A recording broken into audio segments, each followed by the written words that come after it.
Previously on the YTV Retrospective. It's good to see you, man. During YTV's first night, I noticed John Candy said this when it came to commercials. In fact, weekdays from 8 in the morning until 3:30 in the afternoon, they'll have no commercials at all. I know.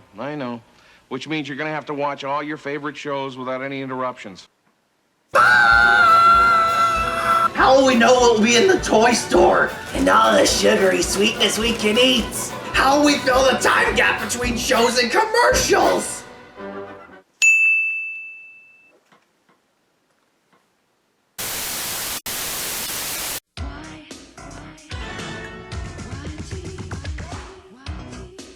Check this out. Everybody.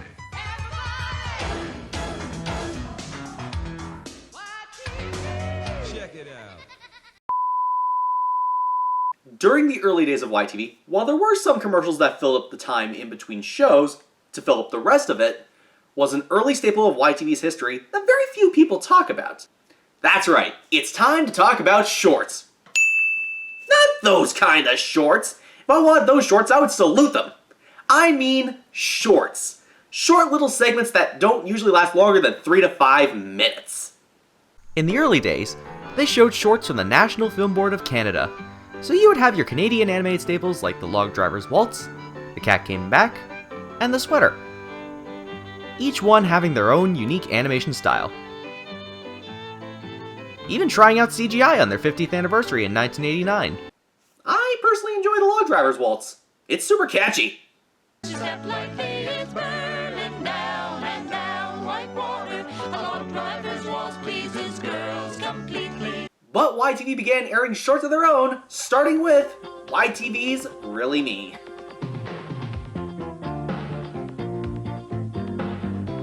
YTV's Really Me was all about kids and teens talking and showing how they excel at a certain activity. Many of them focused on sports such as gymnastics, swimming, and skiing. There were some that also focused on stuff outside of sports, such as being a comedian, like this kid And here. now I'm going to do an impression of me and my teacher going for a walk 5 to 9 in the morning. No! No!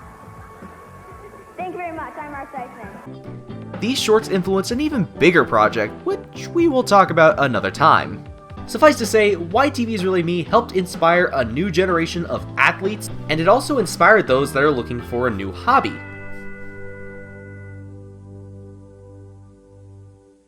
Outside of the Really Me shorts, there were many shorts that were mostly just slices of life.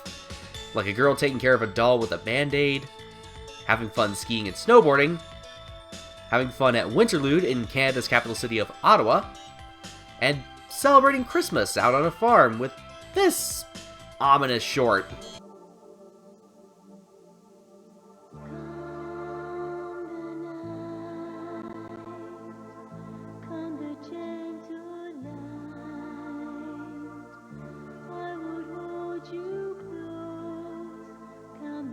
But I think the set of shorts that everyone remembers are the ones that started in the mid-90s. These are short circuits. Short circuits were animated shorts that focused more on CGI, back when CGI was in its infancy, a time when they were used to be more realistic, and to improve on practical effects. A good example of this was in Jurassic Park. These shorts were trippy in some cases, but others were works of art. They were always treats when they showed up. But did you know these shorts were actually part of something bigger? Many of these animations were actually used by other companies during the 80s, and eventually became part of one of 3 compilation movies: The Mind's Eye, Beyond the Mind's Eye, which was composed by Jan Hammer of Miami Vice fame, and Imaginaria. There was even a short done by an up-and-coming studio that made short circuits, that went by the name of Pixar, just a few years before they changed the animation game forever with Toy Story. Often experimental, but very interesting to watch, short circuits I think were great, and greatly uses the power of imagination, looking beyond the mind's eye.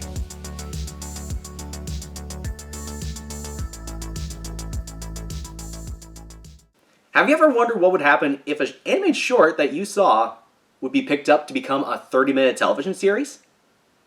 Well, in America, there were compilations such as What a Cartoon on Cartoon Network or Oh Yeah Cartoons on Nickelodeon, where many artists have an outlet to show their content. And many were created into full-fledged series that are still memorable to this day, like Dexter's Laboratory, My Life as a Teenage Robot, The Powerpuff Girls, and Fairly Odd Parents. In 2005, animation studio Nelvana released an animated anthology series called Funpak.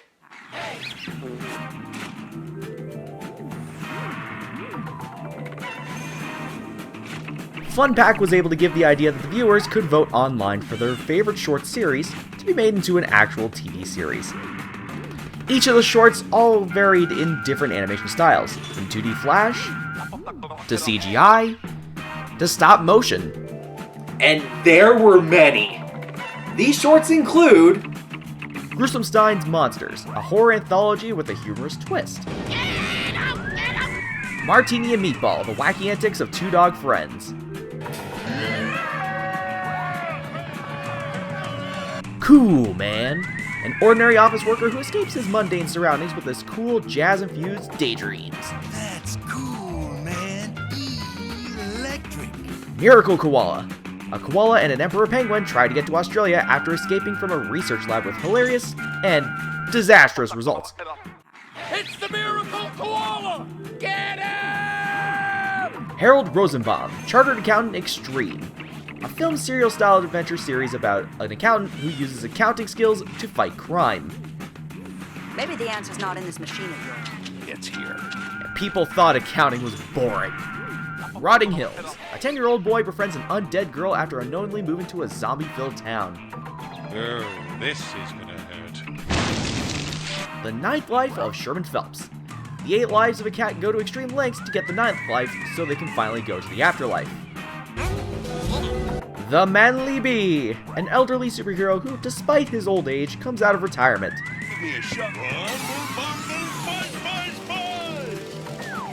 It's like a superhero version of Mr. Magoo, and a little bit of Zero Man, which, surprisingly enough, had Ryan Reynolds in it. The Wild Wild Circus Company, the exploits of a traveling circus and its interesting characters that didn't speak. And the ones that did speak were mostly just in baby calls.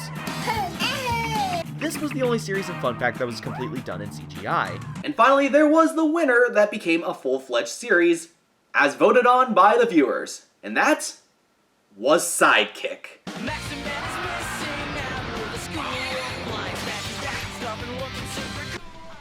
Sidekick is about the misadventures of a psychic in training, named Eric, his responsible friend Trevor, Kitty, Vanna, and a supercomputer by the name of Maxim Brain, as they look for a missing superhero simply known as Maximan. The series was co-created by Joey So and Todd Kaufman, who would create the Total Drama series for Teletoon. And this series was okay. Not the best show they could have picked from, but it wasn't the worst show either.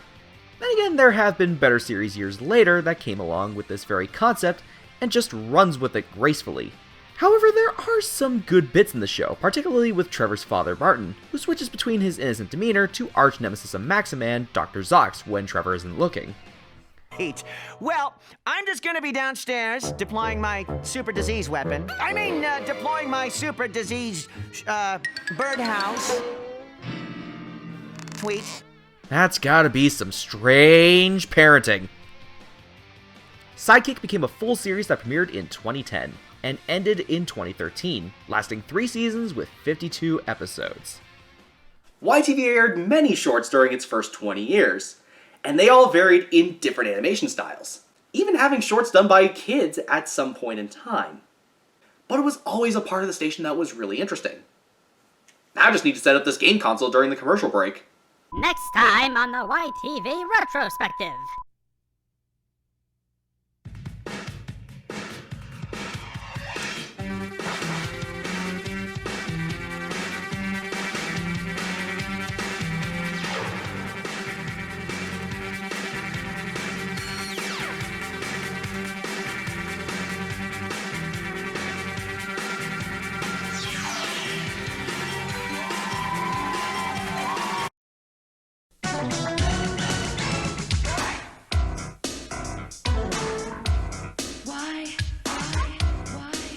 Check this out.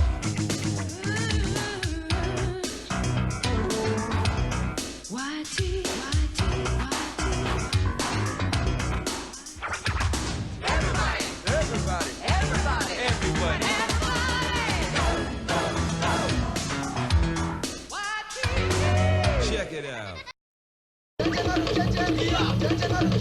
out.